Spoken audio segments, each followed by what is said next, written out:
Well, we have already understood subtraction of vectors in graphical form. नहीं, क्या पढ़े थे हम लोग? पढ़े थे ऐसा कि अगर हमें वेक्टर A से वेक्टर B को सब्ट्रैक्ट करना है तो हम इसको कुछ ऐसे लिख सकते हैं, A प्लस माइनस B। मतलब ये हुआ कि अगर हमें वेक्टर A से सब्ट्रैक्ट करना है कोई एक वेक्टर को, माइनस करना है कोई वेक्टर को, कैसा वेक्टर? सपोज ये वेक्टर को माइनस करना है, तो हम क्या करेंगे? हमें एडिशन आता है तो हम पहले क्या करेंगे? ले लेंगे A, वेक्टर A ले लिए ये वाला। अगर ये वेक्टर A है, सपोज ये वेक्टर B है, तो A के साथ हमें जोड़ना है क्या? Minus B। माइनस B कैसे होगा? B अगर ऐसा है तो माइनस B ऐसे होगा। माइनस B हुआ ऐसे।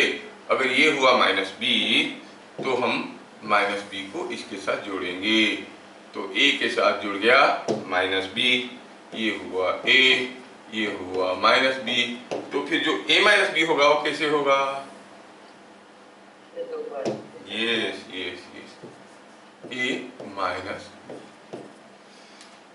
सपोज A का मैग्नीट्यूड 4 से मान लो कि 6 है, B का मैग्नीट्यूड 8 है, तो A का मैग्नीट्यूड तो हुआ 6, मतलब ये जो एरो मार्क है इसका लेंथ है 6 यूनिट्स। कोई बताएगा कि हमारा जो माइनस B है उसका मैग्नीट्यूड क्या होगा? B का मैग्नीट्यूड है 8, माइनस B का मैग्नीट्यूड क्या होगा? 8 ही होगा। यस, मैग्नीट्यूड हरदम पॉजिटिव होता है, तो इसका मैग्नीट्यूड हो गया 8, मतलब ये जो एरो मार्क है इसका लेंथ है 8, ये 6 है, ये 8 है, तो ये जो A माइनस B हुआ, what will be the magnitude of A minus B? You say it is coming out to be इसका स्क्वायर प्लस इसका square whole over Pythagoras theorem. 6 square 8 square whole over is 10। ये हम लोग previous classes में सीख चुके हैं। अब इससे आगे बढ़ना है, चलिए बढ़ते हैं आगे। ये था हमारा graphical approach to find the subtraction of two vectors. दोनों वेक्टर अगर हमें ग्राफिकल फॉर्म में दिए गए और हमें पूछा गया बताओ A माइनस B, तो इसे ड्रॉ करके यूजिंग पेन पेंसिल प्रोट्रैक्टर हम कर सकते हैं यूजिंग ग्राफ पेपर। न्यूमेरिकली दिया गया कि एक वेक्टर है जिसका मैग्नीट्यूड 10 है, किधर को? North east. दूसरा वेक्टर है जिसका मैग्नीट्यूड है 10√3, किधर को? South west. तो बताओ ये दोनों वेक्टर का सब्ट्रैक्शन कितना होगा? तो न्यूमेरिकली आप उसको मैग्नीट्यूड निकालना है, कोई graph paper pen pencil protractor नहीं दिया गया, कैलकुलेट करके निकालना है। ठीक, तो चलिए देखते हैं numerical approach.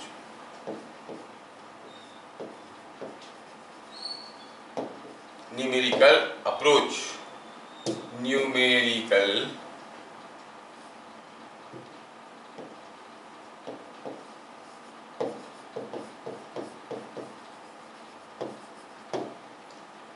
Numerical approach to triangle law. तो जैसे यहाँ पे ये अप्रोच सीखने के पहले आपको दो चीजें जानना है। एक है कि ये होता है A और ये होता है, सपोज हम कहेंगे कि A प्लस B का अगर हमें मैग्नीट्यूड निकालना होता है तो हम फॉर्मूला लगाते हैं A square plus B square plus twice of A B cos theta whole root over. ये सबको मालूम है। दूसरा चीज हमें जो मालूम है वो ये है कि B का magnitude is same as minus B का मैग्नीट्यूड। तीसरा चीज जो हमें जरूरत पड़ेगा वो ये है कि cos pi minus theta is same as minus cos theta. ये जानकारी आपको ट्रिग्नोमेट्री से होना चाहिए। चौथा चीज जो जानकारी है वो ये है कि if angle between A and B is theta, then angle between A and minus B is equal to इसके लिए थोड़ा आपको दिमाग लगाना पड़ेगा और बता दोगे। ए और बी दो वेक्टर है, दोनों बीच में एंगल है थीटा, तो ए और माइनस बी के बीच में क्या एंगल है थोड़ा देखते हैं। सपोजिंग हम कहेंगे ये है ए। अच्छा, अगर ये ए है और चलो मानते हैं कि ये है बी, ठीक है, ये है बी और ए और बी के बीच में एंगल थीटा है। ए और माइनस बी कैसे होगा, बी का ऑपोजिट, ये हो गया माइनस बी। क्या आप में से कोई मेरा मदद कर सकते हो बताने में, what is the angle between A minus B? अरे ये तो पूरा 180 डिग्री है ना, ये थीटा चला गया तो बाकी बच गया इधर, क्या हो जाएगा ये 180 माइनस थीटा। क्या समझ में नहीं आ रहा है कि पूरा एंगल 180 है? आया समझ में?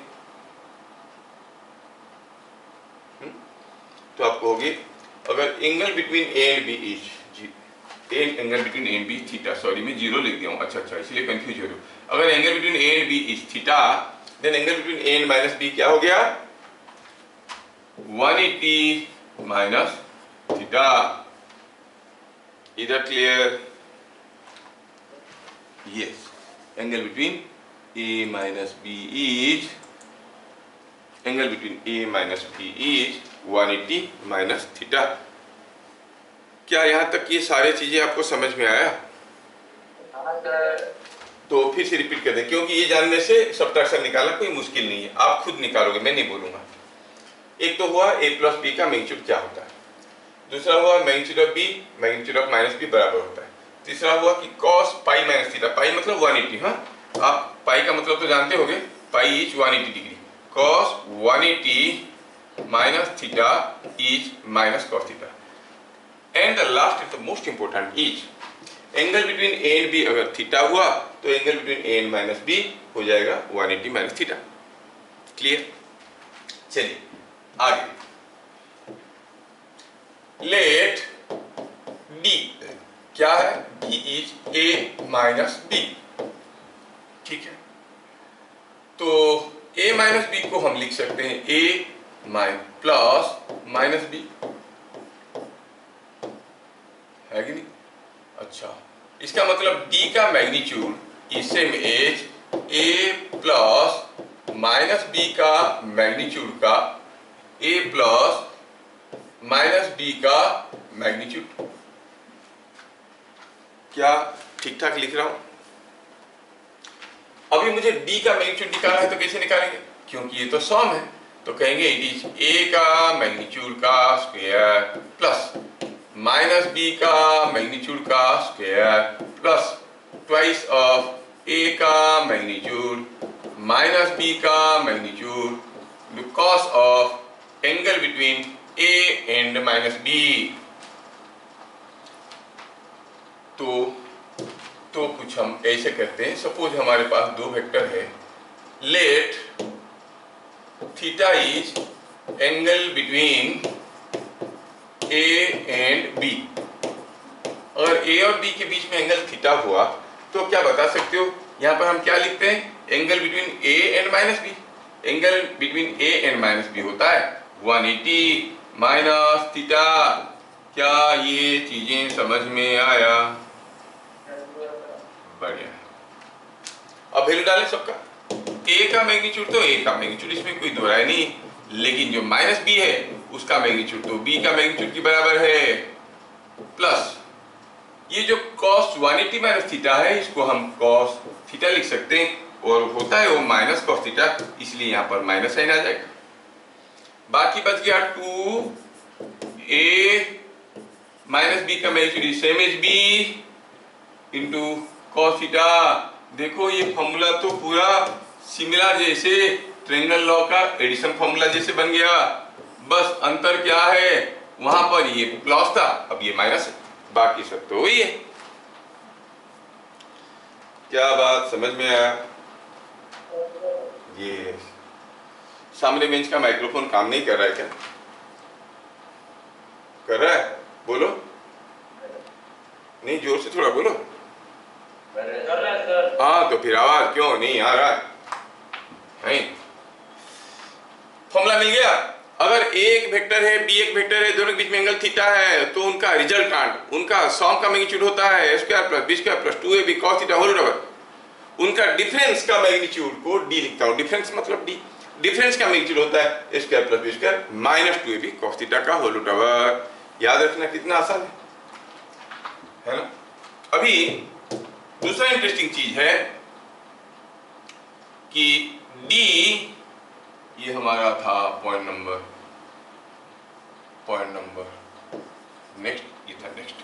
d जो है इसका जो मैग्नीट्यूड है ये मैक्सिमम कब होता है? जब यहां पर देखो a एक वेक्टर है, b एक वेक्टर है, क्या होने से उनका जो डिफरेंस है वो मैक्सिमम होगा? देखो ये अगर प्लस हो जाएगा तो मैक्सिमम होगा। प्लस कैसे होगा? अगर cos थीटा का वैल्यू -1 होगा, cos थीटा का वैल्यू -1 हो जाएगा तो जुड़ जाएगा, d का वैल्यू सबसे ज्यादा होगा। when cos थीटा इज -1 और थीटा 180 डिग्री, मतलब दोनों वेक्टर के बीच में अगर एंगल 180 डिग्री हुआ, एक इधर को है तो दूसरा इधर को है, तो दोनों के बीच में एक वेक्टर ऐसा है तो दूसरा ऐसा है, ऐसा दो वेक्टर रहेंगे तो उनका सब्ट्रैक्शन का जो मैग्नीट्यूड है वो सबसे ज्यादा होगा। नहीं तो कितना होगा? ज्यादा होगा, समझ में आया? कितना होगा? फिर theta is 180 degree, resultant the difference is maximum. कितना होगा? cos थीटा की जगह -1 डालो, cos थीटा की जगह -1 डाल दोगे तो फिर d का जो मैक्सिमम वैल्यू है वो कितना हो जाएगा? यही सब होगा, बस जहां पर माइनस साइन था वो प्लस हो जाएगा। cos थीटा की जगह -1 डालना है। चलिए डालते हैं cos थीटा की जगह -1, इसको थोड़ा बढ़ाया, तुम जाओ। cos थीटा की जगह -1 डाल दिए। अब देखो हमारा चीज क्या बन गया? ये बन गया प्लस और cos थीटा गायब हो गया। और अगर मैं निकालना चाहूंगा कि what is the value of this, अरे ये तो कुछ जाना पहचाना दिख रहा है, क्या है ये? a square plus b square plus 2ab। अच्छा, दैट ये प्लस b का होल स्क्वायर और उसका रूट ओवर, तो ये हो गया a प्लस b। तो d का मैक्सिमम वैल्यू कितना है? a plus b। देखो कितना इंटरेस्टिंग है। कोई वेक्टर है जिसका मैग्नीट्यूड 8, दूसरा वेक्टर है जिसका मैग्नीट्यूड है 6, इन दोनों को एक दूसरे से सब्ट्रैक्ट किया गया, मैक्सिमम वैल्यू कितना होगा? कोई भी बोल देगा 8 - 6 2, नो ये तो हो रहा है। Maximum value 8 + 6 14, maximum value is a plus b। अच्छा, d मिनिमम कब होगा? d मिनिमम कब होगा? थोड़ा ये फॉर्मूला को देखिए, d मिनिमम कब हो जाएगा? आप कहोगे जब ये cos थीटा, ये माइनस ही रहेगा, cos थीटा का वैल्यू अगर +1 हो जाएगा तो ये हो जाएगा माइनस, ये सबसे कम होगा। तो क्या कहेंगे हम इसमें? कहेंगे कि d कब मिनिमम है? d कब मिनिमम है? d is minimum, d is minimum when cos theta is +1, मतलब थीटा इज 0, cos 0 1 होता है, मतलब जब दोनों वेक्टर सेम डायरेक्शन में हैं उनका सब्ट्रैक्शन मिनिमम होगा। समझ में आया? और इसमें अगर हमें पूछा गया कि what is the minimum value of d, तो हम क्या करेंगे? cos थीटा की जगह डालेंगे +1, तो ये क्या हो जाएगा? ये हो जाएगा a square plus b square minus 2ab। क्योंकि जो पूरा चीज था, ये पूरा चीज था -2ab cos theta. cos theta की जगह 1 डाल दिए मैक्सिमम वैल्यू बनाने के लिए, सॉरी मिनिमम वैल्यू बनाने के लिए। डिफरेंस को मिनिमम बनाने के लिए हम cos थीटा की जगह 1 डाल दिए, तो cos थीटा गायब हो गया, रह गया a square plus b square minus 2ab। मतलब ये तो कुछ a माइनस b का होल स्क्वायर है, उसका रूट ओवर हो जाएगा magnitude of a minus magnitude of b। तो d का मैक्सिमम वैल्यू होता है a plus b, minimum value होता है a minus b। a plus b कब होता है? When the vectors are in opposite direction. और मिनिमम वैल्यू कब होता है? When the vectors are in same direction. ठीक है, तो पता चला d का ये जो लिखे वैल्यू क्या है? ये मिनिमम वैल्यू। यहाँ पर जो थोड़ी देर पहले लिखे थे वो क्या था? d का, ये था d का मैक्सिमम वैल्यू। हम क्यों ना लिखे, खाली d क्यों लिखेंगे? d का मैक्सिमम वैल्यू ये हो गया a प्लस b, d का मिनिमम वैल्यू हो गया a minus b।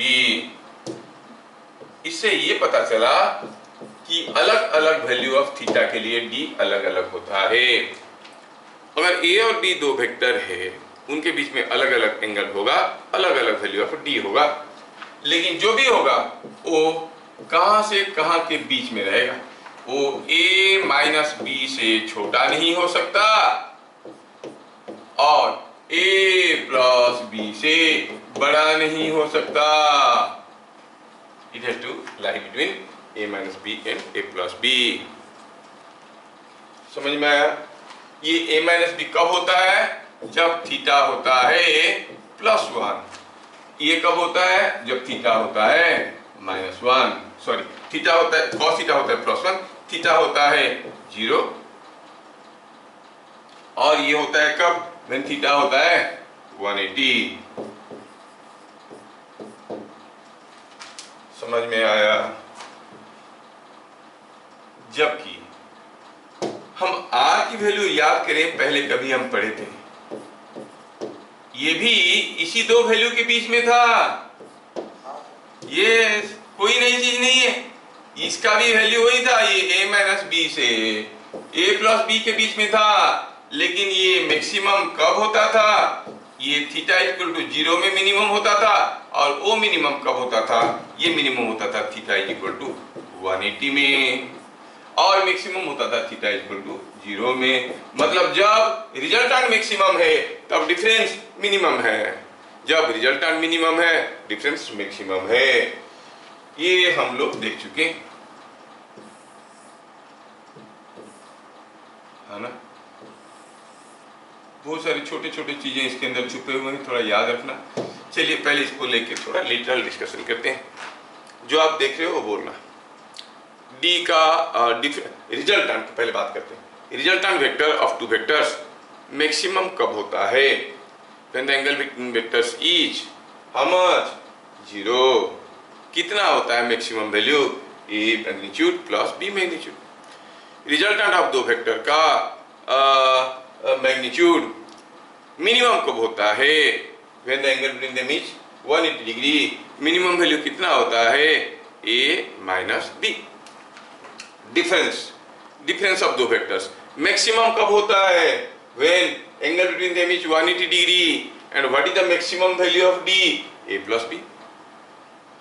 Difference of दो वेक्टर का मैग्नीट्यूड मिनिमम कब होता है? when they are in same direction, angle between them is 0, that means the minimum value is a minus b। क्या चीजें याद रहा? अब थोड़ा सा घुमा के पूछते हैं और आप लोग पक्का बताना। दो वेक्टर थे, ये एक वेक्टर था, सॉरी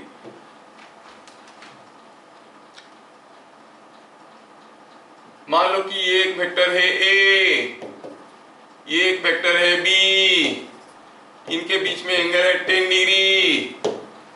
क्वेश्चन क्या है? If angle between the vectors is gradually increased, if angle between the vectors is gradually increased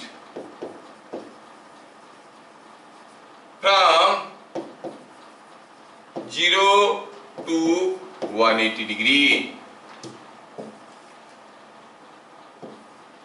ये दो वेक्टर के बीच में कुछ था एंगल, और इसको ये एंगल को मैं ग्रेजुअली बढ़ा रहा हूं 0 to 180 डिग्री। देन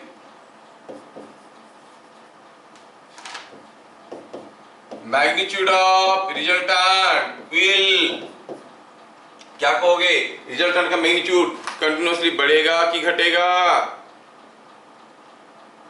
सोचो, थीटा 0 में रिजल्टेंट मैक्सिमम था। रिजल्टेंट मैक्सिमम कब था? जब थीटा 0 है नहीं। और मिनिमम कब था? जब थीटा 180 था। मतलब 0 से 180 की तरफ बढ़ाएंगे तो magnitude of r will continuously decrease. क्या बात समझ में आया? और मैग्नीट्यूड ऑफ डिफरेंस विल क्या होगा? कंटिन्यूअसली इंक्रीज या डिक्रीज? Increase. इंक्रीज, क्योंकि ये तो बढ़ रहा था, मैक्सिमम था जब एंगल 180 था, तो कंटिन्यूअसली इंक्रीज। क्या आपने ठीक से समझा पा रहा हूं? यस, ठीक है।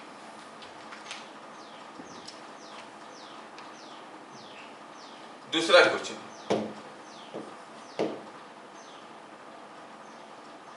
For what angle between two vectors the magnitude of resultant is equal to magnitude of difference? Angle क्या होने से ये दोनों बराबर हो जाएंगे? सोचना है। हम तो जानते हैं कि ये r होता था a square b square 2ab cos theta का होल रूट ओवर, ये था रिजल्टेंट। और हमें ये भी मालूम है कि जो डिफरेंस है ये कुछ ऐसा होता था। क्या कोई मेरी मदद करेगा? डिफरेंस मैग्नीट्यूड क्या होता है? A square plus B square, बस जहां पर प्लस था उसको माइनस करो, ये हो गया। बोले दोनों बराबर होंगे। दोनों कैसे बराबर होंगे भाई? ये प्लस समथिंग ये माइनस समथिंग है नहीं? कब? थीटा का वैल्यू क्या होने से? अच्छा सोचो तो, अगर कैसे कैसे करके cos थीटा 0 हो गया तो ये पूरा क्वांटिटी गायब हो जाएगा कि नहीं? ये भी गायब हो जाएगा, बाकी इसका जो बच गया इसका भी वही बच गया। तो r is equal to D कब होगा? When cos theta is 0। क्या बात समझ में आया? cos थीटा अगर 0 हो गया तो ये क्वांटिटी हो जाएगा 0। क्या बच जाएगा? Root over of A square plus B square. इसमें cos थीटा 0 हो गया तो ये बच जाएगा, ये जाएगा, बचेगा A square plus B square, मतलब r will be equal to D. तो r और d दोनों एक दूसरे के साथ बराबर तब हो जाएंगे जब cos थीटा 0, तो आप कहोगे r is equal to D, r is equal to D when cos theta is 0, मतलब थीटा कितना है? 90 डिग्री। थीटा अगर दो वेक्टर के बीच में एंगल 90 डिग्री हो गया तो आप कहोगे कि r और d बराबर हो जाएंगे। कितना होंगे? कितना होंगे? When theta is 90 degree, r और d बराबर होते हैं। कितना होते हैं? थीटा को 90 डिग्री ले लो, ये क्वांटिटी 0 हो गया, क्या बच गया? Root over of A square plus B square. क्या चीजें समझ में आ रहा है? यस। दो वेक्टर है 6 and 8। If magnitude of their resultant is same as magnitude of their difference, then what is the magnitude of their resultant? ओ दोनों बराबर है तो फिर थीटा तो 90 डिग्री होगा, तो आपको resultant is 6 square plus 8 square whole root over the distance. अच्छा,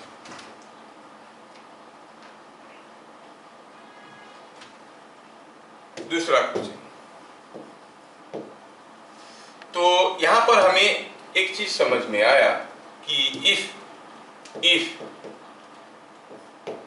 r is equal to d, ये याद रखना, इंपोर्टेंट स्टेटमेंट है, इसके ऊपर क्वेश्चन बराबर आता है। If r is equal to d then angle between a and b is 90। ये तो हमें मिला, ये हमें समझ में आया, ये इंपोर्टेंट है। आप इसको एक थ्योरम कह सकते हो, बुक में ऐसा थ्योरम दिया नहीं है, याद रखो। If r is equal to d then angle between a and b is 90 degree. अभी दूसरा देखेंगे। If a is equal to b, sorry, if a is equal to b, prove that R is perpendicular to D, मतलब R और A के बीच में angle D है, ये आपको प्रूव करना है। प्रूव दैट, ये हो गया क्वेश्चन। R अगर D के बराबर हुआ तो A B को परपेंडिकुलर हो गया, अगर A और B बराबर हो गया तो R D को परपेंडिकुलर होगा। प्रूव दैट को PT लिखते हैं, क्या मालूम तुम लोगों को कंफ्यूज हो रहा होगा, मैं लिखता हूं। प्रूव दैट R और D आपस में परपेंडिकुलर है, ठीक है ना। तो प्रूफ तो करेंगे हम लोग, ग्राफिकली कर सकते हैं, ग्राफिकली समझने में थोड़ा दिक्कत होगा। अभी थोड़ी देर में हम लोग डॉट प्रोडक्ट वगैरह पढ़ना है और उसमें पढ़ लेंगे, कर लेंगे। फिलहाल मैं थोड़ा सा बताने की कोशिश करता हूं। A is equal to B, suppose हम कहेंगे ये है A और ये हो गया B, सपोज। तो फिर ये हो गया हमारा A और B बराबर है, ये जितना लंबा है ये उतनी ही लंबा है। तो ठीक है, दोनों के बीच में ये जो दो वेक्टर आपको दिख रहे हैं, क्या बता सकते हो ये दोनों वेक्टर के बीच में एंगल इज लेस देन 90 और more than 90? Angle between A and B is less than 90 और मोर देन 90? लेस देन 90, क्योंकि तो हम एंगल इसी को मेजर करते हैं, आप जानते हो। हाँ, सपोज ये एंगल थीटा है। अब जो रिजल्टेंट बनेगा A और B का, वो तो यहां से स्टार्ट होगा, यहां पे खत्म होगा। ये हो गया रिजल्टेंट। हमें क्या प्रूफ करना है? प्रूफ ये करना है कि अगर A का मैग्नीट्यूड B का मैग्नीट्यूड बराबर हुआ तो इनका जो रिजल्टेंट होगा, इनका जो डिफरेंस होगा, वो दोनों आपस में परपेंडिकुलर होंगे। अच्छा, चलिए थोड़ा देखते हैं सचमुच है कि ऐसी कुछ फेंक रहे हैं, कोशिश करते हैं देखने की। और मैं समझाने के लिए थोड़ा इसको बड़ा भी कर सकता हूँ।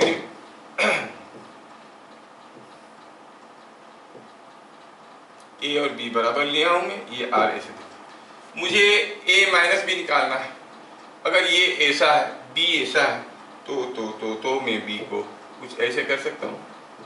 अच्छा, before I go for that, अगर हम जानते हैं कि ये A और B बराबर मैग्नीट्यूड के हैं, ये एंगल थीटा है, तो ऑब्वियसली ये लेंथ बराबर है, तो ये एंगल बराबर होगा।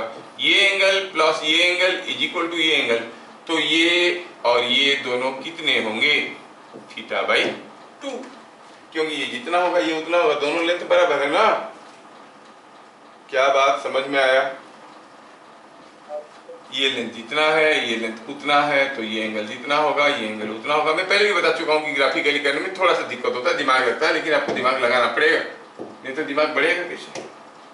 पढ़ेगा इंडिया तो बढ़ेगा इंडिया। अब ये जो माइनस B है वो कैसा है? ऐसा है। ये है A के साथ हमें जोड़ना है, माइनस B, ये था A, ये A के साथ हमें माइनस B जोड़ना है, तो A माइनस B कैसे होगा? A माइनस B कुछ ऐसे होगा, ये हो गया A माइनस B। हमें प्रूव करना है कि जो A माइनस B है, जिसको हम प्यार से D कहते हैं, ये जो D है और R है परपेंडिकुलर है। A और माइनस B के बीच में जो एंगल है वो एंगल कितना है? It is 180 minus theta.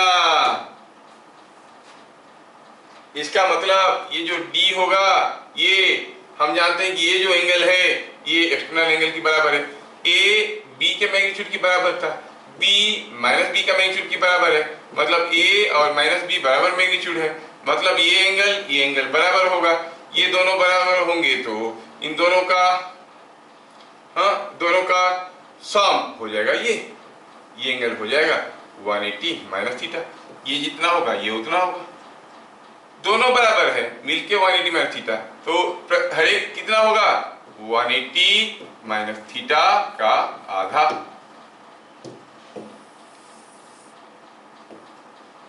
क्या चीजें समझ में आ रहा है? देखो, दिख रहा है? ये 180 माइनस थीटा का आधा होगा। क्यों? क्योंकि ये एंगल और ये एंगल दोनों बराबर है। क्यों बराबर है? क्योंकि लेंथ बराबर है, A और माइनस B। और ये दोनों मिलके इसके बराबर है, तो ये 180 माइनस थीटा बाई 2 हुआ।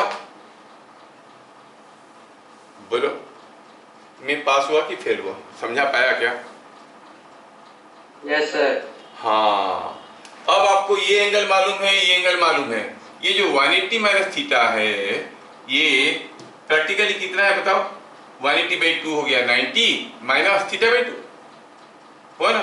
ये 90 माइनस थीटा बाई 2 हुआ, तो मैं इसकी जगह लिख सकता हूं क्या? 90 माइनस थीटा बाई 2। अब what is angle between R and D? मतलब ये पूरा एंगल कितना है? Theta by 2 plus 90 minus theta by 2 मिलके कितना हुआ?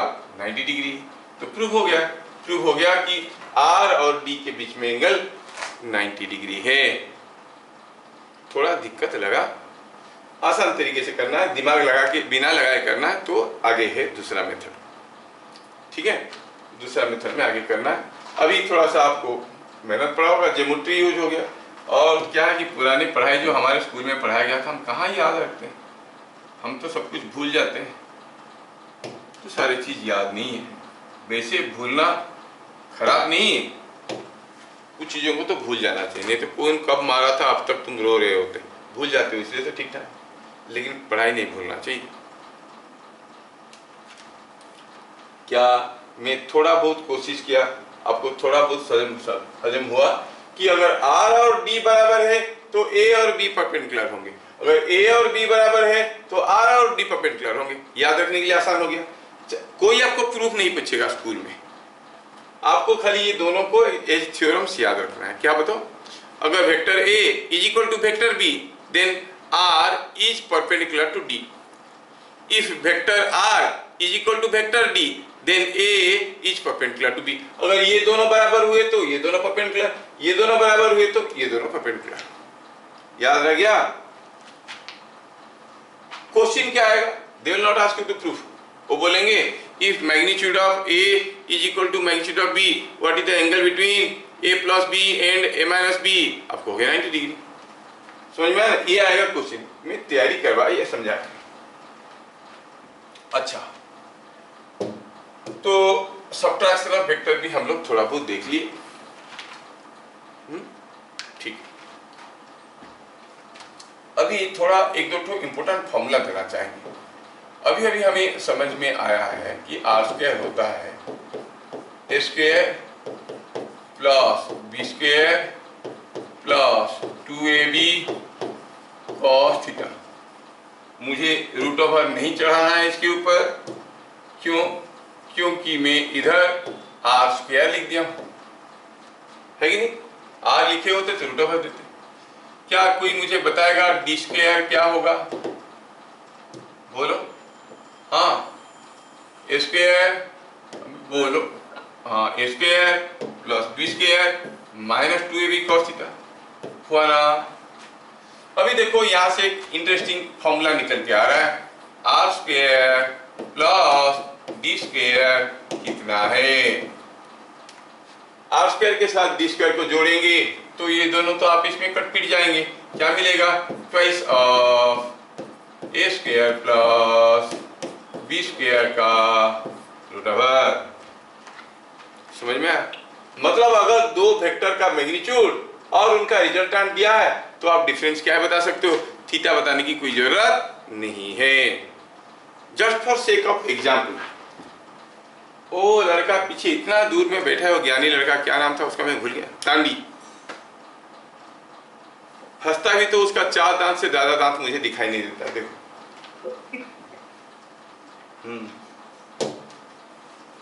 अच्छा, तो मैं क्वेश्चन क्या है? क्वेश्चन ये है कि if magnitude of A is equal to 6, magnitude of B is equal to 8, magnitude of R is equal to 12, find। और ऐसे नहीं लिखेंगे, ऐसे लिखेंगे तो आप जल्दी बता दोगे। magnitude of A plus B is 10, 12, find magnitude of A minus B। क्या आप बता सकते हो? ये आएगा क्वेश्चन। ए दिया है, बी दिया है, ए प्लस बी दिया है, ए माइनस बी पूछा है। क्या आप लोग बताने की कोशिश कर सकते हो? सिंपल तो है। आप कहोगे हियर सॉल्यूशन में R square plus D square equal to twice of A square plus B square. A square हो गया 6 का स्क्वायर, बी स्क्वायर 8 का स्क्वायर, तो 36 प्लस 64 इज 100 इंटू 2 इज 200। अच्छा डी पूछा है, तो मैग्नीट्यूड ऑफ डी का स्क्वायर इज 200 माइनस आर का स्क्वायर। आर कितना है? तो ए प्लस बी है, ओके 12 है, सो इट इज 200 माइनस 12 का स्क्वायर। 12 का स्क्वायर कितना होता है? 144 होता है। तो क्या बच गया इसमें? 200 माइनस 144 इज 56। तो ये हो गया 56। तो डी स्क्वायर इज 56, तो डी कितना है? It is root over of 56। आप बोलोगे सर डिफरेंस इन वेक्टर पूछे हो, थीटा चाहिए। थीटा नहीं चाहिए, हम तो आर जानते हैं, उसमें से निकाल दिए। बड़ा इंपॉर्टेंट है, स्कूल वाले मजे लेके इस क्वेश्चन पे पूछते हैं। आर दिया रहेगा या डी दिया रहेगा, आर और डी में से एक दिया रहेगा, ए बी दिया रहेगा, दूसरे को पूछेंगे। ठीक है, ये हो गया।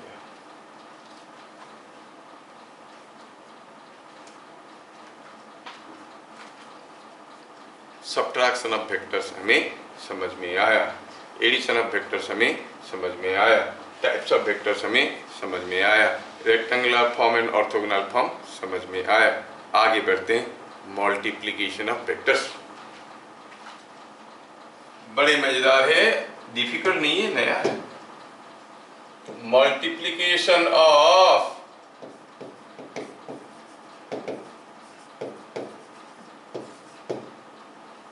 वेक्टर्स। पहले हम देखेंगे कि किसी एक वेक्टर के साथ, किसी एक फिजिकल क्वांटिटी के साथ दूसरा फिजिकल क्वांटिटी को ऐड करना है तो क्या कांस्टेंट था। ऐड करो या सब्ट्रैक्ट करो, पहला कांस्टेंट था कि दोनों का यूनिट बराबर होना चाहिए और दोनों या तो वेक्टर या फिर दोनों स्केलर होंगे। You can not add a scalar quantity to a vector. You cannot add two vectors of different units. You cannot add 10 meter with 5 kg. नहीं, लेकिन मल्टीप्लिकेशन के लिए ऐसा कोई रेस्ट्रिक्शन नहीं है।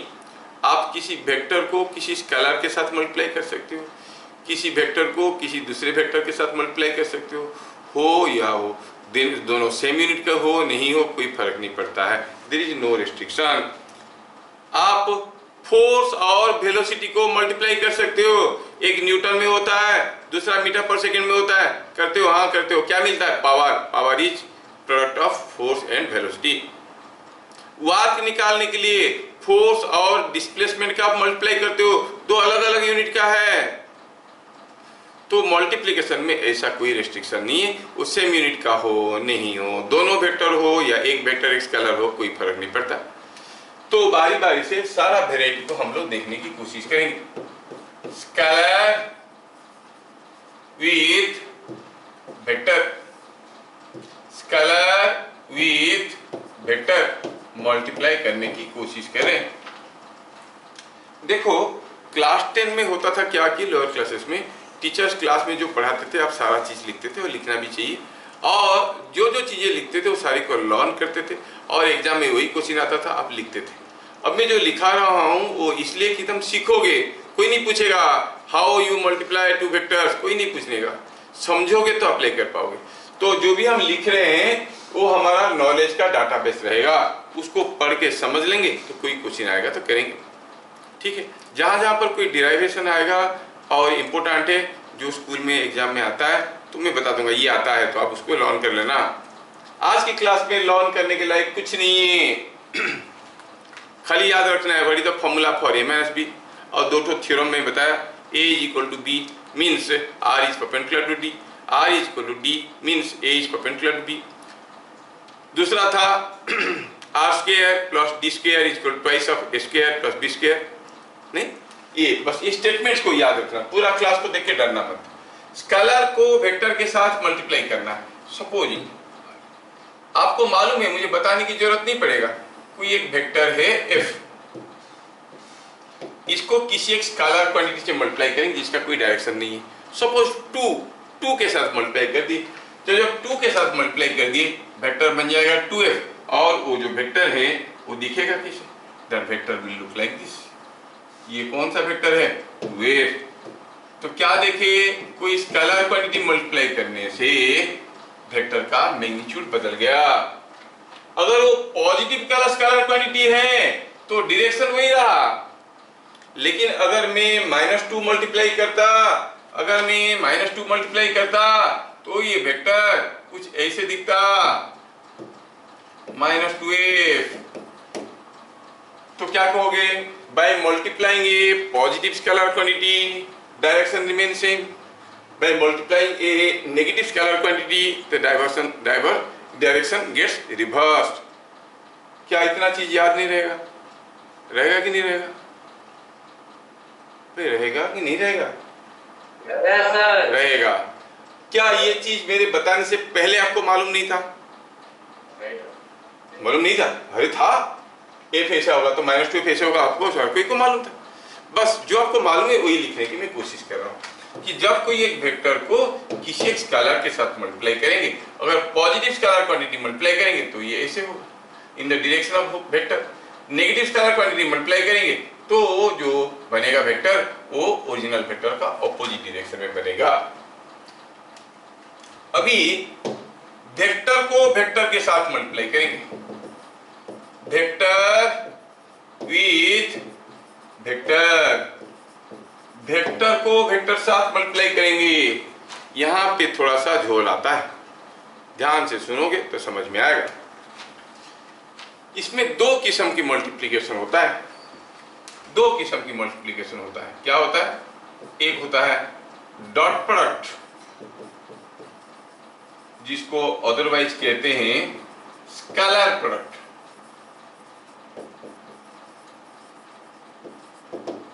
दूसरा होता है क्रॉस प्रोडक्ट,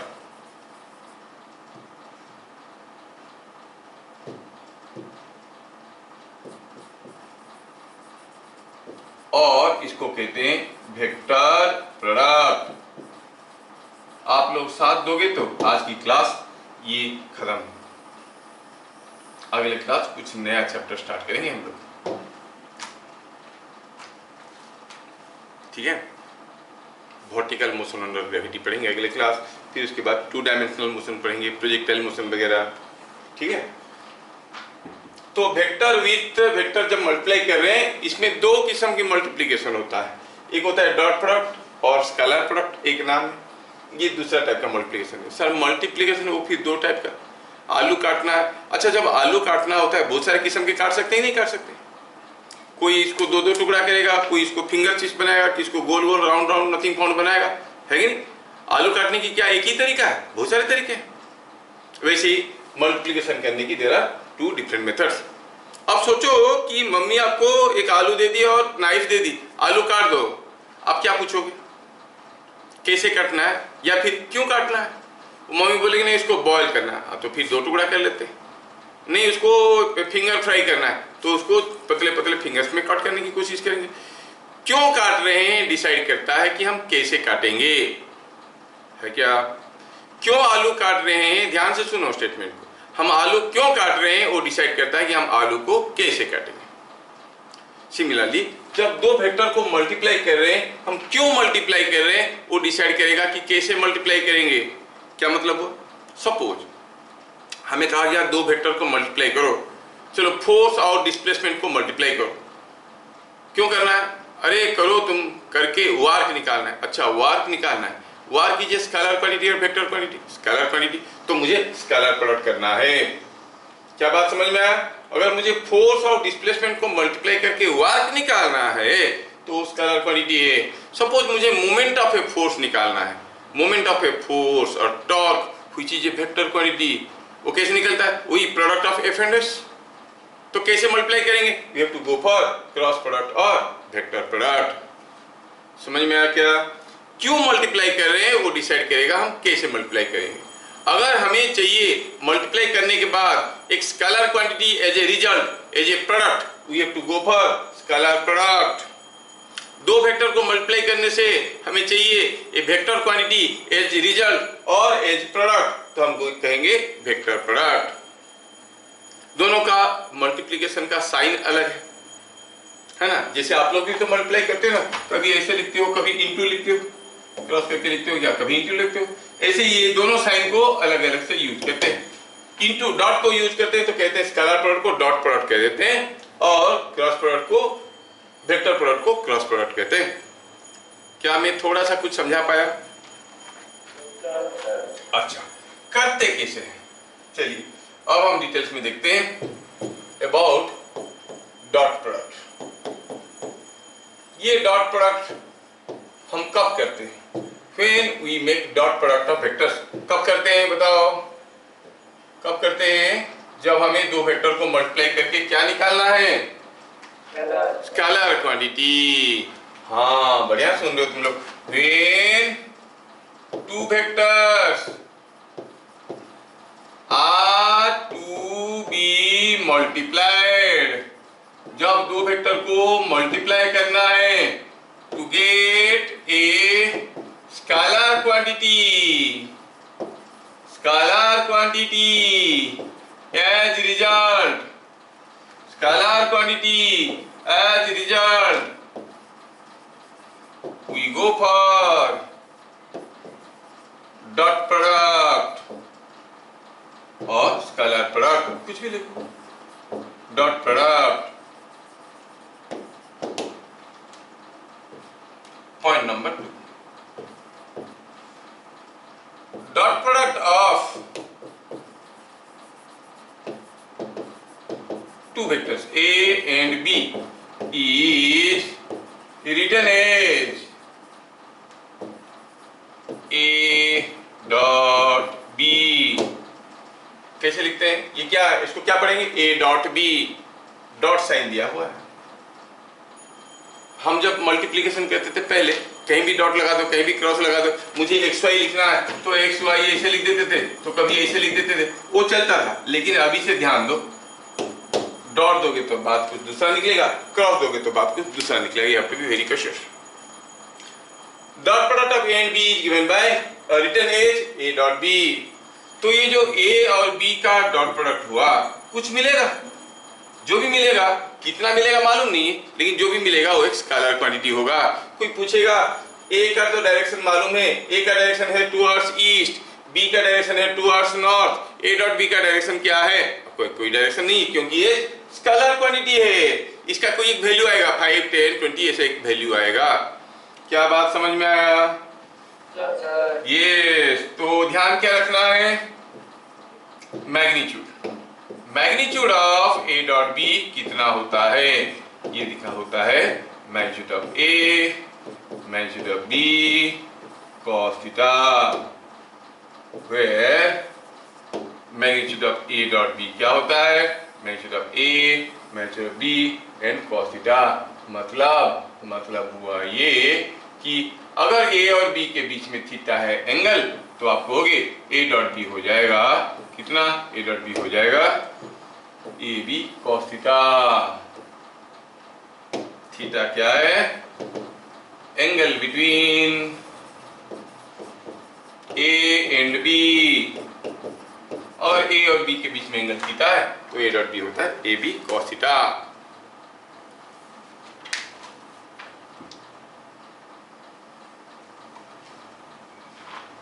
बस आपको समझ में आया कि नहीं आया जानने के लिए मैं एक छोटा सा केस देता हूं। सपोज ये हमारे पास कोई वेक्टर है 10, नाम है A। सपोज यहाँ पे कोई एक दूसरा वेक्टर है, जो वेक्टर है A से 6, नाम है B, और सपोज ये एंगल दिया है 60 डिग्री। एग्जाम्पल पे पूछ रहा हूं, फाइंड A डॉट B। क्या आप में से कोई मुझे बता सकता है ए डॉट बी क्या होगा बता सकता है क्या? कितना सिंपल है, वेक्टर ए दिया, वेक्टर बी दिया, दोनों के बीच में एंगल दिया है, देखो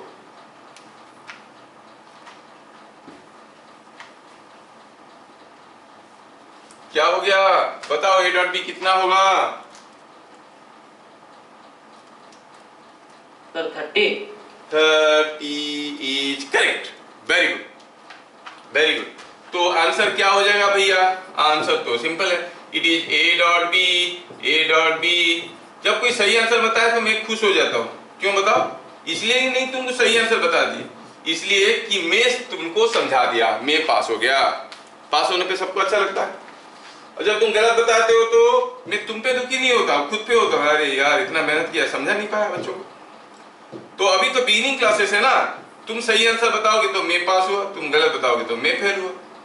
अब मेरा टेस्ट चल रहा है, 6 महीने के बाद तुम्हारा चलेगा। अब तुमको समझदार बन जाना चाहिए तब तक, है कि नहीं? तो ए डॉट बी का वैल्यू क्या हो गया?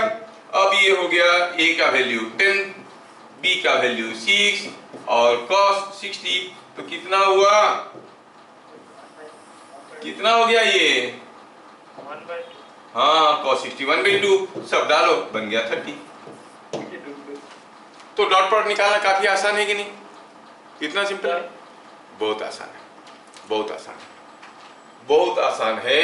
तब जब ए और बी ऐसे दिया है और उनके बीच में ये दे दिया है एंगल, तो ए बी cos थीटा कर दिए। लेकिन अगर ऐसे नहीं दिया होगा, दिया रहेगा कि a is equal to 2i cap plus 5j cap, b is equal to 6i cap plus 7j cap, now find a dot b। अब फंसे कि नहीं फंसे? रेक्टेंगुलर फॉर्म में अगर दे देगा तो कैसे निकालेंगे? इसीलिए थोड़ा और आगे बढ़ते हैं, और कोशिश जारी रखेंगे पता करने के लिए वेक्टर ग्राफिकल फॉर्म में दिया है या रेक्टेंगुलर फॉर्म में दिया है, हमें a डॉट b निकालना आना चाहिए। तो इससे पहले हम देखेंगे कि if angle between vector A and vector B is theta, for theta is equal to 0, A dot B क्या होगा? A dot B क्या होगा? थीटा अगर 0 है तो it will be magnitude of A magnitude of B cos 0, which is same as cos 0 तो है 1, तो it is magnitude of A into magnitude of B। जब एंगल बिटवीन दो वेक्टर 0 हो गया तो पता चला A dot B is equal to AB। हाँ ठीक है, ठीक है। For theta is equal to 180, क्या बता सकते हो A डॉट B क्या होगा? सीधे सीधे लिखेंगे, cos 180 होता है -1, तो ये हो जाएगा माइनस ऑफ AB। चलो इसमें कोई नई चीज नहीं है, लेकिन बहुत ही इंपॉर्टेंट है, very very very v to the power infinite important है कि for theta is equal to 90 degree A dot B कितना होगा? क्या होगा A डॉट B? cos 90, और cos 90 कितना होता है? 0, तो A डॉट B हो गया 0। ये बड़ा यूजफुल स्टेटमेंट है, इसको पक्का याद रखना। अगर दो वेक्टर का डॉट प्रोडक्ट 0 है, मतलब वो दोनों आपस में परपेंडिकुलर है, और डॉट प्रोडक्ट से अगर कोई क्वेश्चन आएगा तो 50% चांस है कि इसके ऊपर आएगा। कैसे कैसे क्वेश्चन आएगा हम बताएंगे, कैसे कैसे क्वेश्चन आएगा हम बताएंगे। A dot B will be 0 कब? जब theta between the angle between A and B is 90 degree. समझ में आया? चलिए और थोड़ा आगे बढ़ते हैं। नंबर 4, हम जानते हैं कि जो आई कैप है, जे कैप है, ये सब यूनिट वेक्टर से, के कैप है, ये सब यूनिट वेक्टर से। ये आई कैप क्या था? It was a unit vector in the direction of which axis? और वाई के जे कैप वाई एक्सिस, के कैप बढ़िया। आई कैप का मैग्नीट्यूड, जे कैप का मैग्नीट्यूड, के कैप का मैग्नीट्यूड तीनों बराबर थे। कितना था? इट वाज 1, क्योंकि यूनिट वेक्टर है। अच्छा, आई कैप और जे कैप के बीच में एंगल कितना है? आई कैप और जे कैप के बीच में एंगल कितना है? 90 डिग्री। एक एक्स एक्सिस में, दूसरा वाई एक्सिस में। जे और के के बीच में 90 डिग्री, के और आई के बीच में 90 डिग्री, ये तीनों आपस में परपेंडिकुलर है। अगर ये जानकारी हमारे पास है तो हम इसको लिख देते हैं समझने के लिए, I cap perpendicular to J cap perpendicular to K cap and that is again perpendicular to I cap, सब एक दूसरे के साथ परपेंडिकुलर है। तो बताओ भैया, आपको बताना है आई कैप डॉट आई कैप क्या होगा। आई कैप क्या होगा, इसका मैग्नीट्यूड 1 इंटू इसका मैग्नीट्यूड 1 इंटू कॉस ऑफ, इन दोनों के बीच में एंगल, अरे सेम वेक्टर है तो एंगल क्या होगा दोनों के बीच में, 0। cos 0 हो गया 1, cos 0 अगर 1 हो गया तो 1 इंटू 1 इंटू 1 क्या होगा 111 होगा कि नहीं होगा? नो। कुछ लोग तो हाँ सर करते रहते भाई, 1 इंटू 1 इंटू 1 अगर 111 होता तो हाँ अच्छा चलो ठीक है, इसका मतलब कुछ लोग ध्यान से सुन नहीं रहे, ये 1 ही होगा। तो क्या बता सकते हो जे कैप डॉट जे कैप कितना होगा? 1 होगा। के कैप डॉट के कैप कितना होगा? डॉट के कैप कितना होगा? वही 1। ये सब बराबर है, समझ में आया? अगर आप सचमुच ध्यान से सुन रहे हो तो पक्का अभी बताओगे कि क्या है इसका वैल्यू। इसका बताओ, आई कैप डॉट जे कैप कितना होगा, कौन बताएगा? आई कैप और जे कैप के बीच में डॉट प्रोडक्ट कितना होगा? अरे भाई अभी थोड़ी देर पहले बताए कि अगर दो वेक्टर आपस में परपेंडिकुलर है तो उनका रिजल्टेंट क्या होता है? 0। तो आई डॉट जे क्या हो जाएगा? 0 हो जाएगा। जे डॉट के क्या होगा? 0 हो जाएगा। के डॉट आई ये भी 0। समझ में आया क्या? ये किसी आई जे के को एक दूसरे के साथ डॉट प्रोडक्ट करने से बनता है 0, खुद के साथ करने से बनता है 1। क्या याद रह गया? समझ में? फॉर एग्जाम्पल मगर पूछता हूं कि बताओ 2i कैप और 3i cap dot 4j cap क्या होगा? 3 इंटू 4 होता है 12, i डॉट j कितना हो जाएगा? 0। क्या बात समझ में आ रहा है? 2i cap 3i cap plus 4j cap क्या हुआ? 3 इंटू 4 12, i डॉट j तो 0 है। i j k को एक दूसरे के साथ डॉट प्रोडक्ट करने से 0 होता है, खुद के साथ करने से 1 होता है। अगर मैं पूछूं आपको 6j cap dot 3j cap कितना होगा? It is 6 into 3 12 18, j dot j होता है 1, सो इट इज 18। क्या बात समझ में आ रहा है? Yes sir. यस, देखा कितना मजेदार। अभी हमारा तकलीफ क्या था? तकलीफ था ये कि दो वेक्टर अगर हमें ग्राफिकल फॉर्म में दिया गया है और उनके बीच में एंगल दिया है, डॉट प्रोडक्ट हम निकाल देते थे। लेकिन अगर दो वेक्टर हमें रेक्टेंगुलर या ऑर्थोगोनल फॉर्म में दिया है तो हम कैसे निकालेंगे, हम लोग उसके लिए फंस रहे थे। चलिए अब देखते हैं, अगर आपको ये चीजें समझ में आने लगा है। ये कौन सा पॉइंट गया? Point number 4। अच्छा, पॉइंट नंबर 4 गया। मैं अगर पॉइंट नंबर 5 में कहूंगा, if a is equal to a1 i cap a2 j cap b is equal to b1 i cap b2 j cap, तो a डॉट b क्या होगा? ये तो हमें नहीं आता था। इसके लिए हमें क्या चाहिए? इसका मैग्नीट्यूड और दोनों के बीच में एंगल। वो तो ग्राफिकल देने से होता है, इसमें तो मैग्नीट्यूड निकालना पड़ेगा, फिर एंगल निकालना पड़ेगा। एंगल क्या है मालूम नहीं है, बड़ा मुश्किल है। एनीवे, a डॉट b करना है तो हम ऑर्डिनरली मल्टीप्लाई करेंगे। ऑर्डिनरली क्या मल्टीप्लाई करेंगे? देखो तो हम कहेंगे कि a1 i cap plus a2 j cap dot b1 i cap plus b2 j cap. और बचपन में इसे मल्टीप्लिकेशन 1000 बार हम लोग किए, हमें आता है it is A1 I cap dot B1 I cap plus B2 J cap plus A2 J cap dot B1 I cap plus B2 J cap.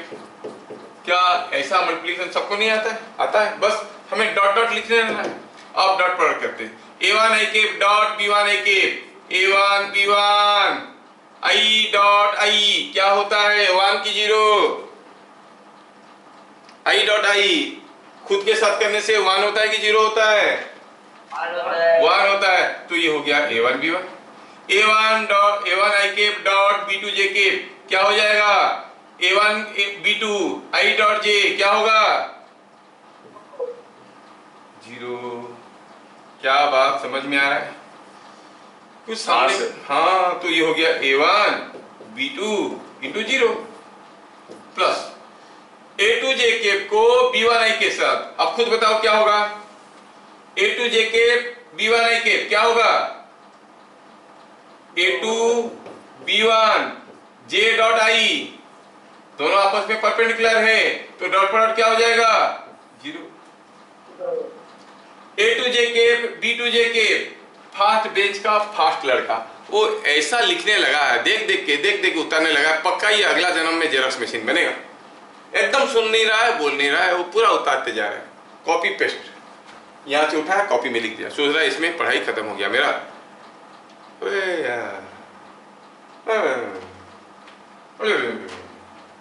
हाँ बताओ इसमें क्या होगा ये A2 J cap dot B2 J cap तो क्या हो जाएगा क्योंकि वो खुद एक ठो बोल देगा तो बाकी उसको उतारने की जरूरत नहीं, खुद कर सकता है बाद में।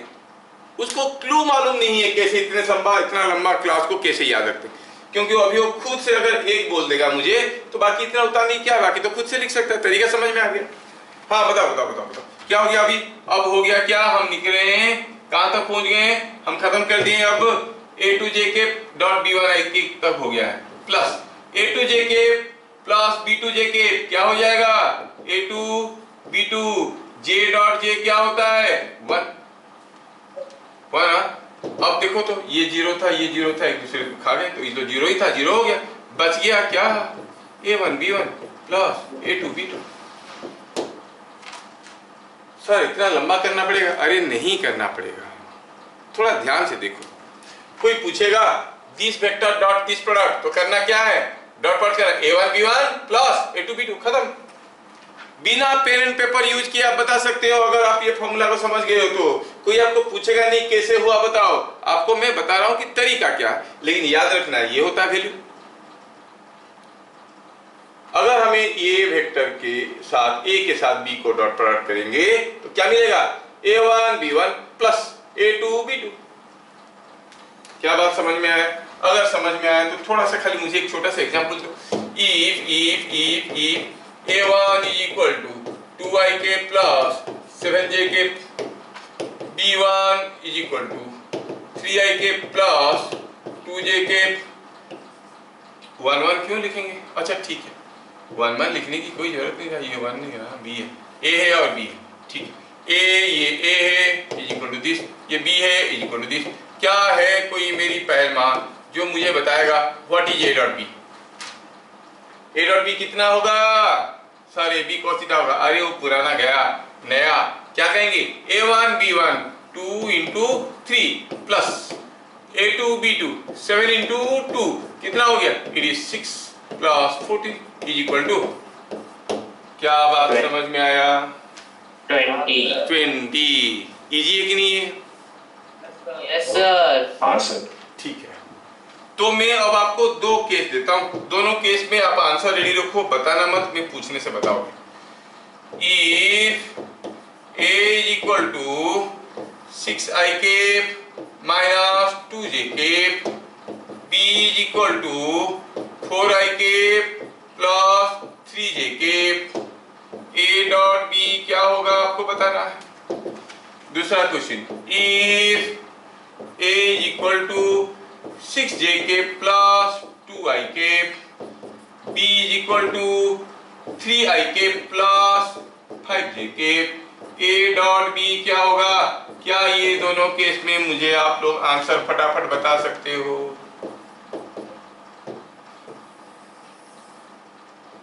बता सकते हो क्या? जिनको जिनको हो जाएगा हाथ उठाना,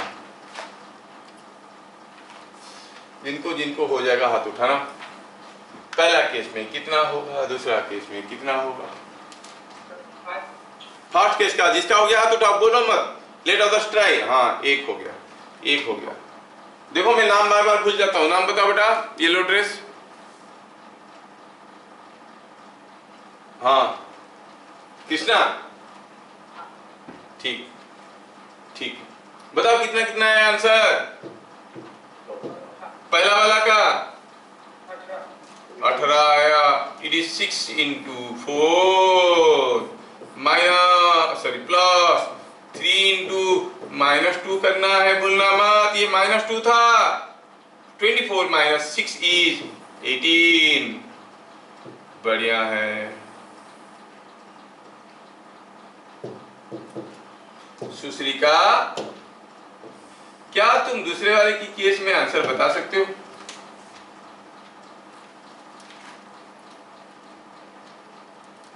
हाँ, कितना देर लगता है? दूसरे वाला और किसको हो गया है बताओ तो? किसी का हुआ है दूसरा वाला अभी तक? हाँ, लास्ट में टांडी के पास जो बैठा लड़का, बता। वो हाथ उठा रहे कि जय हिंद बोल रहे, मालूम नहीं। हाँ बोलो, लास्ट बेंच। हाँ सर 28। 28। अच्छा, देखते हैं। देखो मैं यहाँ पर आपको कंफ्यूज करने के लिए कुछ उल्टा पुल्टा लिखा हूँ। यहाँ पर लिखा हूँ 6j कैप 2i कैप। अगर मैं ढंग से लिखूं तो ये क्वांटिटी को मुझे कैसा लिखना चाहिए? इसको तो हमें कुछ ऐसा लिखना चाहिए। ए को थोड़ा और नीचे ले आओ, जो ध्यान से नहीं देखेगा वो फंस जाएगा। हम ए को ऐसे लिखना चाहिए 2i cap plus 6j cap, तभी हम a1b1 करेंगे। अब क्या हो गया ये? 2 इंटू 3 a1b1 प्लस a2b2। अब क्या हो गया? 36। कंफ्यूज कर दिया ना आपको? अब गड़बड़ कर दिए थे। ये आया समझ में? बढ़िया। Last but not the list, if a is equal to 2i k plus 3j k plus 6k k, b is equal to 5i k minus 4j k plus 2k k, find a dot b। देखते हैं कौन बताता है। तरीका तो वही है, तरीका वही है। पहले होता था a1b1 प्लस a2b2, अब हो जाएगा a1b1 plus a2b2 plus a3b3, है कि नहीं? अब मैं ऑर्थोगोनल फॉर्म में दे दिया हूं और आपको डॉट प्रोडक्ट पूछ रहा हूं।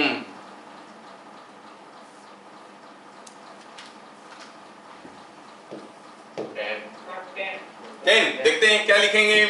2 into 5 a1b1 plus 3 into -4 plus 6 into 2 कितना हो गया? 10 -12 प्लस 12 इज 10। वाओ, आपको पकड़ में आ गया? आ गया। Last question, if a is equal to 6i cap plus 4j cap minus 3k cap, b is equal to 4i cap plus mj cap, m क्या है मालूम नहीं, minus 2k cap, find m for which a is perpendicular to b। m का value क्या होने से ये दोनों वेक्टर आपस में परपेंडिकुलर हो जाएंगे? m का वैल्यू क्या होने से ये दोनों वेक्टर आपस में परपेंडिकुलर हो जाएंगे? साहब बड़ा खतरनाक है। दोनों के बीच में एंगल को 90 डिग्री करने के लिए m को क्या होना है? और क्लू क्या है? जब दो वेक्टर परपेंडिकुलर है उनका डॉट प्रोडक्ट कितना है? उनका डॉट प्रोडक्ट कितना है? जब दो वेक्टर आपस में परपेंडिकुलर है उनका डॉट प्रोडक्ट कितना होता था? 0। A B cos 90। हाँ, तो इसका मतलब m का वैल्यू क्या होने से a will be perpendicular to b, मतलब इनका डॉट प्रोडक्ट को 0 होना है, इनका डॉट प्रोडक्ट को 0 होना है, इनका डॉट प्रोडक्ट को 0 होना है। चलिए ठीक है, इनका डॉट प्रोडक्ट को 0 होना है। A is perpendicular to B implies A dot B is equal to 0। अब A dot B निकालते हैं, 6 into 4 plus 4 into M plus -3 -2 is equal to 0। It is 24 plus 4M minus 6 is equal to 0 और M is equal to minus 18/4, that is 9/2 is minus 4.5।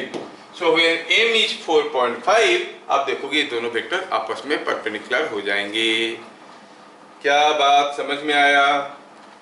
हाँ sir. ये याद रखो कि exam में पक्का आया होगा, मतलब वैल्यू ये नहीं रहेगा, वैल्यू कुछ दूसरा रहेगा, वैसे ही पूछ देंगे क्या वैल्यू ऑफ m के लिए ये दोनों परपेंडिकुलर है, पक्का आएगा, इतना इंपॉर्टेंट है। ठीक है, 19, 20 हाँ 19, 20, 21, 22 का रहेगा थोड़ा सा। अब हम डॉट प्रोडक्ट पढ़े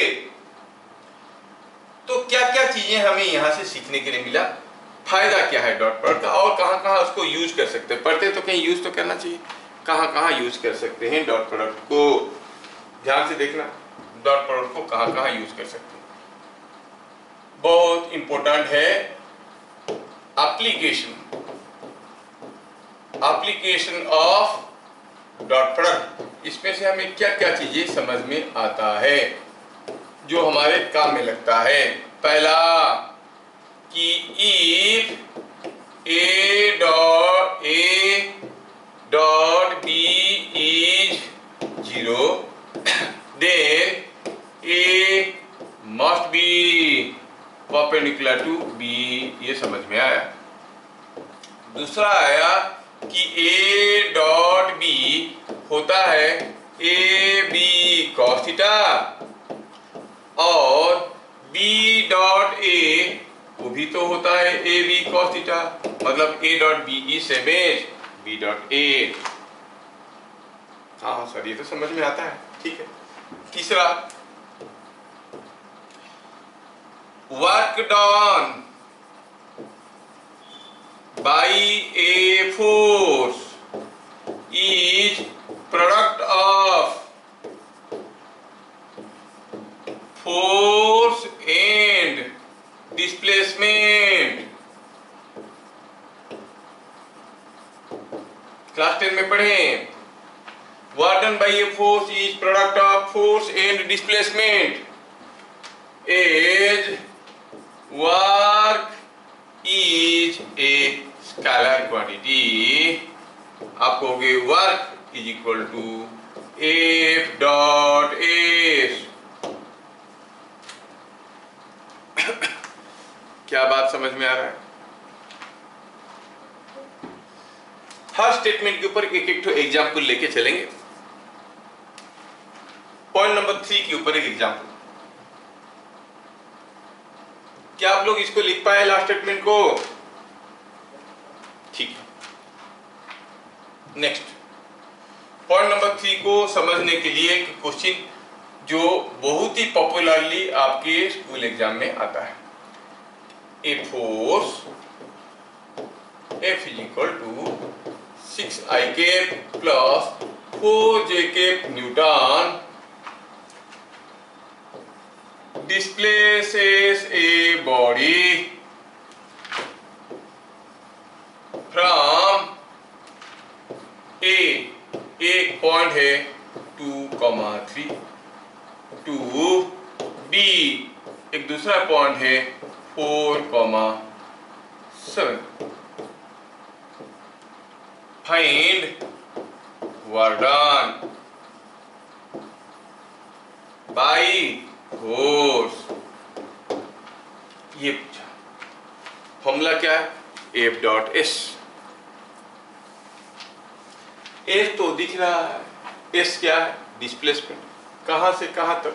2 3 से 4 7, मतलब वो 2 3 से शुरू करके 4 7 तक गया। ये पॉइंट है 4 7, नाम है बी। ये पॉइंट है ए, जिसका पॉइंट है 2 3 कोऑर्डिनेट है, और ये हमारा कोऑर्डिनेट एक्सिस है। क्या आप में से कोई मुझे ये डिस्प्लेसमेंट वेक्टर बता सकता है?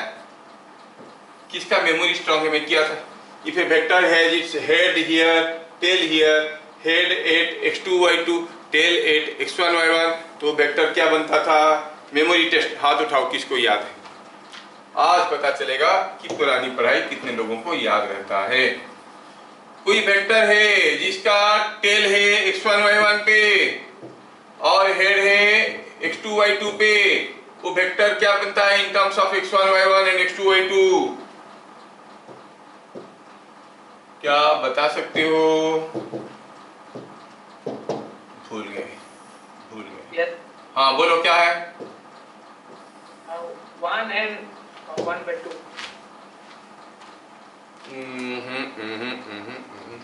चलो मैं थोड़ा याद दिलाता हूँ। सपोज हमारे पास कोई एक वेक्टर है, ये है x2 y2 और ये है x1 y1। इसका मतलब ये डिस्टेंस है x1 और ये डिस्टेंस है x2, नहीं? तो फिर x कंपोनेंट कितना हुआ? x2 minus x1 i cap. y component कितना होगा? y2 minus y1 j cap. मैं पहले बताया हूं रेक्टेंगुलर फॉर्म पढ़ाते वक्त। Yes sir. हाँ, तो तुम लोग तो बता नहीं पाए, भूल गए। एनीवे, भूलने वाले के लिए तो अच्छा नहीं लगता। इतना मेहनत करके पढ़ाएंगे और तुम लोग भूल के आ जाओगे, हैं? जैसे तुम्हारे पापा तुम्हारे लिए बढ़िया सा पेन खरीद के लाएंगे, बाटे में देंगे, और तुम लेके स्कूल गए। अगले दिन आए, कैसा चला पेन? कहाँ है? ढूंढो। पता चला कहीं गवा दिया, याद नहीं। खराब लगेगा नहीं लगेगा? इतना अच्छा अच्छा चीज देता हूँ फिर तुम लोग कहीं गवा के आए जाते। Here, what is displacement vector? x2 minus x1. x2 is 4 minus 2 I cap plus y2 minus y1 7 minus 3 j cap, which is 2 I cap plus 4 j cap। मिल गया? नाउ वार्क का फॉर्मूला पूछा है, what is the work done? You said ये तो हो गया metre, क्योंकि डिस्प्लेसमेंट है। ठीक है, तो वार्क का क्या फॉर्मूला है? वार्क कैसे निकलता है? फोर्स और डिस्प्लेसमेंट को मल्टीप्लाई करके निकलता है। अच्छा, तो क्या है वार्क? वार्क इज स्केलर क्वांटिटी, तो हमें f डॉट s करना है। f हमारे पास है, s हम निकाल चुके हैं।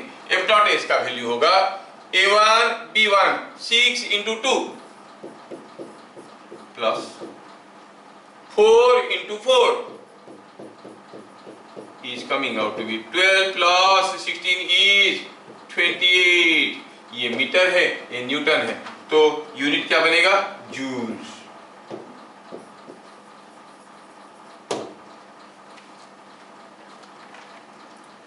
क्या बात समझ में आया? स्टैंडर्ड क्वेश्चन है, आपको याद रखना पड़ेगा। There is no other alternative, you have to remember. पक्का याद रखना पड़ेगा, क्योंकि बोर्ड में यही क्वेश्चन, तुम्हारे स्कूल में यही क्वेश्चन आएगा। और ये वार्क वाला चीज खाली 11th में नहीं है, 12th में भी कैलकुलेशन में आएगा। तब वार्क नहीं निकालना होगा, लेकिन ऐसे ही चीज निकालना होगा, वार्क डन बाई इलेक्ट्रिक फील्ड ऐसे करके निकालना होगा। तो ये फॉर्मूला यूज आएगा आगे आगे क्लास 12 में भी। तो ये हुआ सॉल्यूशन। तो अब हम 3 पॉइंट देख लिए। a डॉट बी 0, मतलब a perpendicular to b। a dot b is equal to ab cos theta and that is equal to b dot a. Work done by a force is f dot s. Point number 4. Note point number 4. Note point number 4. वो वाला जो theorem जिसको हमें करने में दिक्कत होता था, नहीं क्या दिक्कत होता था? ओ if a is equal to b then r is perpendicular to d, है ना? ग्राफिकली करने में दिक्कत होता था। चलो करते हैं। if r is perpendicular perpendicular to D. हमें क्या प्रूव करना है? ये वाला प्रूव कर रहे थे हम लोग। प्रूव दैट, कोशिश किए थे लेकिन करने में थोड़ा दिक्कत हुआ था, तुम लोगों को भी समझने में दिक्कत हुआ था। ए इज इक्वल टू बी, ये था हमें प्रूव करना, है कि नहीं? ए और बी बराबर है तो आर डी को परपेंडिकुलर है। चलिए कर देते हैं। R is perpendicular to D. R is perpendicular to D का मतलब हुआ, R is perpendicular to D का मतलब हुआ आर डॉट डी कितना होगा? 0। आर क्या है? A plus B. Dot D क्या है? A minus B, that is equal to 0। अच्छा, A plus B dot A minus B करेंगे तो ए को पहले इनके साथ करेंगे, फिर बी को इनके साथ करेंगे। ए डॉट ए को इसके साथ करो, minus A dot B, B को ए के साथ करो, बी डॉट ए, बी को बी के साथ करो, minus B dot B, that is equal to 0। क्या मैं समझा पा रहा हूं? यस और नो? Yes sir. अब ये जो a dot B B dot A बराबर है तो minus A dot B A plus B dot A दोनों कैंसिल हो जाएंगे कि नहीं हो जाएंगे? बच गया क्या? बच गया a dot A plus minus B dot B, that is equal to 0। a dot A क्या होगा? It is a into cos 0, क्योंकि ए और ए के बीच में एंगल क्या है? 0 है। b डॉट बी का b dot b is b cos 0, that whole thing is equal to 0।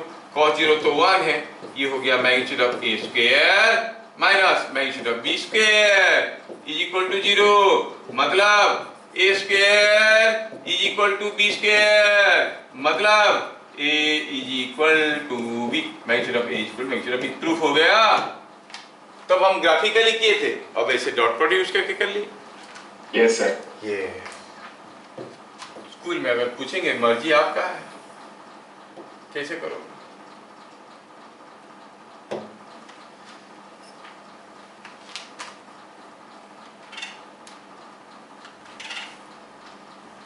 बढ़िया।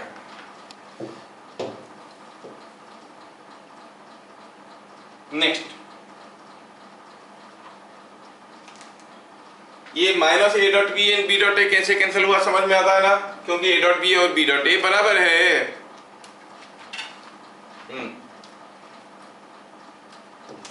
पॉइंट नंबर 5, पॉइंट नंबर 5 क्या है? पॉइंट नंबर 5 में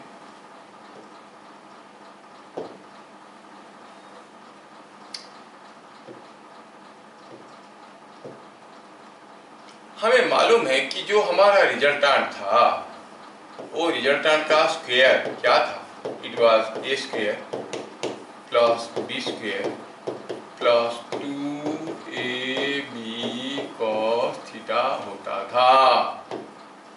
तो इससे पता ये चला कि square of the resultant can be otherwise understood as, क्या लिख सकते हैं? इसको लिख सकते हैं ए बी कॉस थीटा की जगह लिख सकते हैं ए डॉट बी,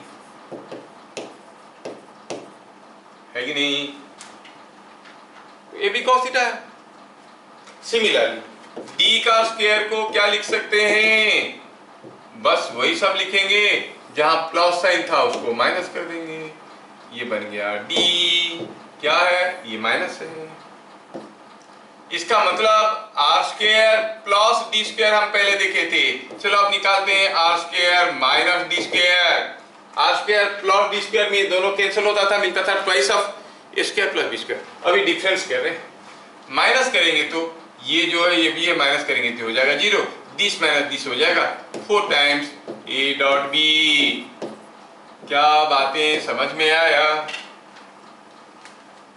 यस सर। दो वेक्टर का रिजल्टेंट दिया है, उनका डिफरेंस दिया है, पूछा है बताओ डॉट प्रोडक्ट कितना होगा। जिनको नहीं मालूम होगा तो फंस जाएंगे। रिजल्टेंट मालूम है, डिफरेंस मालूम है, डॉट प्रोडक्ट निकाल सकते हो। तो डॉट प्रोडक्ट निकालने का ये तीसरा तरीका हो गया। समझ में आया? फॉर्मूला याद रख लेना, बड़ा इंपॉर्टेंट है। अगर रिजल्टेंट दिया है, डिफरेंस दिया है, हम ये निकाल सकते हैं, बड़ा इंटरेस्टिंग है। सबसे इंपॉर्टेंट जो है ये हमें मदद करता है कैसे हम एंगल निकालते हैं, to find angle between two vectors. अभी तक हमें कोई रेडीमेड फॉर्मूला नहीं मिला था जिसमें हम दो वेक्टर के बीच में एंगल पता कर लें। हम एंगल बताने के लिए ये फॉर्मूला यूज करेंगे। हमें मालूम है कि A डॉट बी हमें मालूम है कि A B cos theta is same as A dot B. अच्छा, अगर A और B दो वेक्टर दिया है, उनके बीच में मुझे एंगल पता करना है, तो इसी फॉर्मूले को मैं कुछ यूज करूंगा। ऐसे करूंगा A dot B by magnitude of A magnitude of B, है कि नहीं? डॉट प्रोडक्ट निकालना मुझे आता है। जैसे सपोज क्वेश्चन में ले लेते हैं, if vector A is equal to 3i cap plus root 3j cap, vector B is equal to 6 root 3i cap plus 6j cap, find angle between A and B। इन दोनों के बीच में angle क्या है? एंगल पता करने के लिए बोल रहे हैं। चलो कोशिश करते हैं।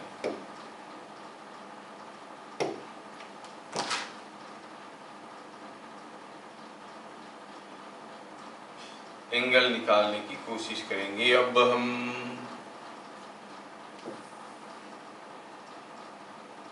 फॉर्मूला क्या है?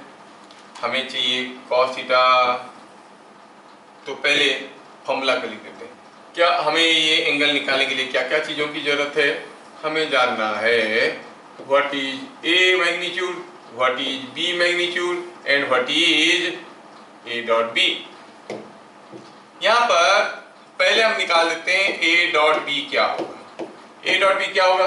3 इंटू 6 रूट 3, और ये root 3 into 6, that is root 3 into 6 is 6 root 3।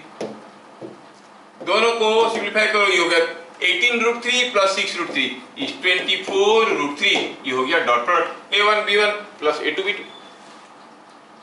क्या बात समझ में आया? अब ये भी तो चाहिए मुझे, A का मैग्नीट्यूड क्या होगा?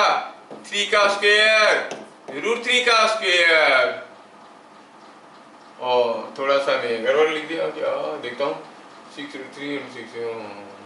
थोड़ा सा मैं इसको थोड़ा सा चेंज करता हूँ। Let me make a little change. थोड़ा सा चेंज करता हूँ, थोड़ा सा। क्या लिखता हूँ? B इज इक्वल टू, मैं थोड़ा सा बदल देता हूँ। मैं कुछ दूसरा निकालना चाहता था, अभी इससे निकलता और आंसर 0 निकल जाता, तुम लोगों को मजा नहीं आता। अब B कितना है? B is suppose 2i cap plus 2 root 3j cap. बदल दो क्वेश्चन को। क्या B is 2i cap plus 2 root 3j cap. Question को बदल देते हैं, 2i cap plus 2 root 3j cap. क्यों कर रहा हूँ? क्योंकि मैं कुछ वैल्यू निकालना चाहता हूँ जो देखने से तुमको अच्छा लगेगा। इतना मेहनत की, कुछ निकला 0 निकलेगा, क्या मजा आएगा? हाँ तो ठीक है। अब A डॉट B, चलिए बताइए A डॉट B क्या होता है? A1 B1 plus A2 B2, 3 into 2 plus root 3 into 2 root 3। कितना हुआ? 3 इंटू 2 होता है 6, और ये 2 रूट 3 इंटू 3, रूट 3 हो गया 3 इंटू 2 फिर से 6, बन गया 12। अच्छा, magnitude of A, magnitude of A कैसे निकालते हैं? आपको याद होगा 3 स्क्वायर रूट 3 का स्क्वायर 4 रूट ओवर 3 का स्क्वायर होता है 9, रूट 3 का स्क्वायर होता है 3, root over of this is root over of 12। Magnitude of B हो गया 2 स्क्वायर प्लस 2 रूट 3 का square 4 root over it is 4, और ये हो गया 4 इंटू रूट 3 का स्क्वायर हो गया 3, 4 इंटू 3 हो गया 12, 4 प्लस 12 का रूट ओवर दैट इज 4। हाँ, अब cos थीटा क्या था, याद करो formula, it was a dot b by magnitude of a magnitude of b। a dot b कितना था 12, मैग्नीट्यूड ऑफ a कितना था रूट ओवर ऑफ 12, और b कितना था 4। थोड़ा सिंप्लीफाई करो, यू कैन डू इट। ऊपर तो 12 है, कोई बात नहीं है, 4 से कैंसिल करो, ऊपर रहेगा 3 बाय रूट ओवर ऑफ 12। अच्छा, रूट ओवर ऑफ 12 को हम लिख सकते हैं 4 इंटू 3, 4 इंटू 3 का रूट ओवर होता है 4 इंटू 3 का रूट ओवर होता है 2 रूट 3। देखो तो समझ में आया क्या? Is it understood?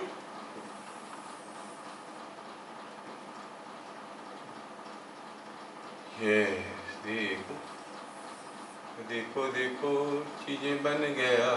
कितना हो गया ये? It is coming out to be 3 root 3 by 2, मतलब it is same as 2 by root 3 by 2, क्योंकि रूट 3 कट जाएंगे, रूट 3 बाई 2।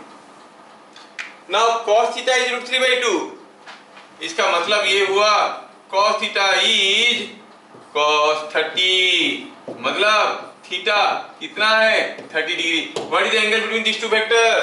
30 डिग्री। क्या समझ में आया? Yes, sir. और यहाँ पर डॉट प्रोडक्ट खत्म हो गया। सीधे सीधे क्वेश्चन आएंगे तो तुम लोग कर पाओगे, ठीक है। बाकी रह गया क्रॉस प्रोडक्ट, ठीक है, बाकी रह गया क्रॉस प्रोडक्ट। क्रॉस प्रोडक्ट थोड़ा सा समय लगेगा, लेकिन वो थोड़ा सोचने में भी दिक्कत होता है, बहुत ज़्यादा कोई उसके बारे में नहीं पूछते हैं। थोड़ा सा फॉर्मूला मैं बता दूंगा, और अगले क्लास क्रॉस प्रोडक्ट पढ़ा के हम लोग अगले चीज़ को शुरू करेंगे। आज की सेवा यहाँ पे समाप्त करते हैं। कितने लोगों को आज की क्लास पूरा समझ में आया? हाथ उठाओ।